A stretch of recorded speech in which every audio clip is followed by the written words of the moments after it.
The Aussie and Kiwi dollars are opening this morning at 4-month highs, benefiting from US dollar weakness after US interest rates fell to 6-month lows over the weekend. Because of growing confidence, the Fed has engineered a soft landing. That's coming up in our 5 things in 5 minutes. And then, in our bonus deep dive interview, ANZ's Adelaide Timbrell looks at the pressures on Australia's infrastructure pipeline, which is doubling to $100 billion a year in the next 3 to 4 years. The capacity constraints are still a key risk to the major projects pipeline. This is going to slow actual progress on projects, particularly in energy, and cost increases to some projects, which is partly because of just how many projects are competing for resources at the same time. But first, in 5 and 5 with ANZ, the Aussie dollar is up at 66.73 US cents this morning. That's a fresh 4-month high. The Kiwi is up at 62.09 US cents as of 5 a.m. Sydney and Melbourne time. That's also a 4-month high. This is all linked to US dollar weakness because of tightening interest rate differentials between the United States, where the Fed is expected to start cutting next year, and Australia and New Zealand, where central banks are still warning they may have to hike again. The US 2-year Treasury yield fell to a 6-month low on Saturday morning of 4.55%, while the 10-year Treasury fell to a 4-month low of 4.20%. Remember, the 10-year was at 4.9% as recently as mid-October. Those falling Treasury yields also made gold look more attractive. It closed over the weekend at a new record high of $2,091.70 US an ounce. That's up 1.7%. Number 2, global markets are certainly in celebratory mode about the end of hikes by the Fed. Here's ANZ Group Chief Economist Richard Yetzinger. The weight of evidence says that the global interest rate tightening cycle has finished. That seems very clear in Europe. It seems particularly clear reasonably clear in the US. In Australia and New Zealand, there are some more question marks, but the unfolding evidence, I think, is consistent with the idea that as long as central banks just show a little bit of patience, the last hike is in the rearview mirror, and I, for one, am celebrating that. Number 3. Last week was the culmination of the biggest week of the year for retailers, including in Australia, where ANZ's card spending data showed a solid sales season. Here's ANZ Australia economist Maddie Dunk. We saw in our ANZ Observed spending data that spending on non-food retail was a little stronger this year compared to 2022. Now, you do have to keep that in context, particularly given the fact that we've had such strong population growth and inflation that's helping to boost those nominal numbers. But nonetheless, when you look at end-of-year momentum, it's pretty solid and does suggest that we are seeing a degree of resilience at the moment. Number 4. But Maddie has also noticed a change in the way retailers are running Black Friday and Cyber Monday. One of the other things we've noticed is that the sales period for Black Friday itself is being stretched out quite a bit. So we saw that spending really started to accelerate in the middle of November, which is probably around the time that many retailers were kicking off those Black Friday sales, so well before the actual Black Friday date on the 24th of November. And we're seeing that retailers are having to work a lot harder to entice us to spend because people are dealing with a lot of pressures on their budgets right now. Number 5. Oil prices fell more than 2% by Saturday morning on a growing conviction that oil producers can't agree to cut production.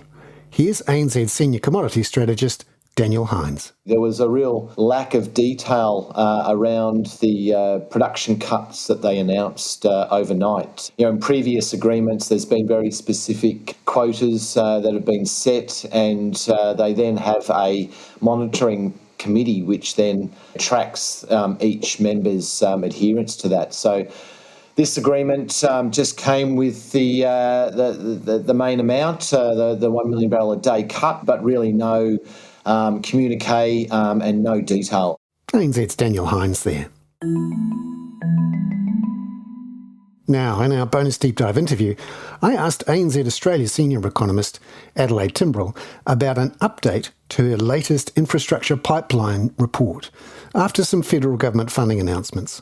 The federal government cut funding to 50 road and rail transport projects soon after the release of our annual major projects report. But the impact on the major projects pipeline and the outlook for infrastructure spending is negligible. The adjusted pipeline includes a rise of 81% in total infrastructure spending in both the public and private sector from last financial year to 2025-2026. Now, this is a small fall from an 83% rise before those adjustments were made. So only a 2% drop in that growth.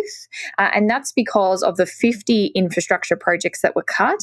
47 were actually not in our pipeline to begin with. Now, that's either because they were too small to be part of the major projects pipeline, which is projects that are $500 million or over in value, or that we had already assessed them to be unlikely to commence within the forecast period. The only projects that were taken out were the Great Western Highway upgrade from Katoomba to Lithgow in New South Wales, which was around $4.5 billion worth of total project value over the forecast period. A rail link upgrade in Tuggerah Wyong in New South Wales, and the Mulgoa Road upgrade in New South Wales as well. Now, those last two projects together are only just a touch less than $1 billion over the entire forecast period. Now, to give you a sense of what $1 billion means within the forecast, in the peak year in 2025-2026, there's over $100 billion of activity just in that year.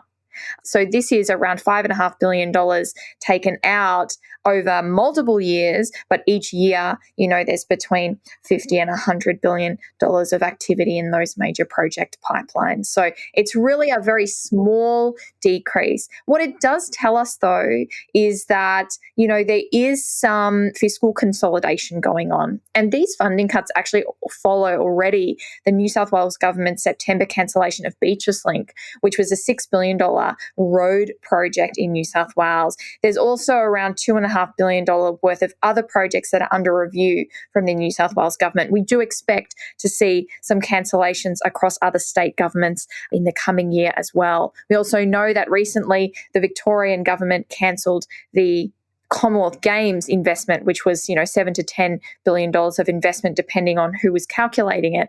That doesn't show up in our major projects pipeline because it's not infrastructure, but it does give you a sense of that trend of fiscal consolidation. No matter what, though, strong growth in public sector infrastructure spending and strong growth in overall major project spending is basically guaranteed. It would take a huge amount of cuts to really even stop the growth from happening, let alone from happening rapidly. And part of the reason that we don't expect a slowdown in the level of activity is because much of the current public sector activity is underway. It's really, really difficult to stop a major road or rail transport project once it's already started. The cost of stopping can be higher than the cost of continuing. So is it perhaps even a good thing that just a tiny bit of extra volume has come out of the track, given the pressures on resources and skill levels?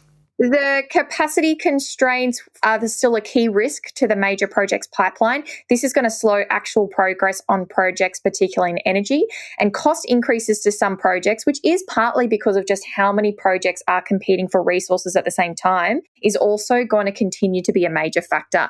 These cancellations will ease these constraints a tiny bit, but overall, they're not going to change much. ANZ's Adelaide Timbrell there. I'm Bernard Hickey. That was 5 and 5 with ANZ for Monday, December the 4th. Look out tomorrow for a preview of the RBA's last rates decision of the year.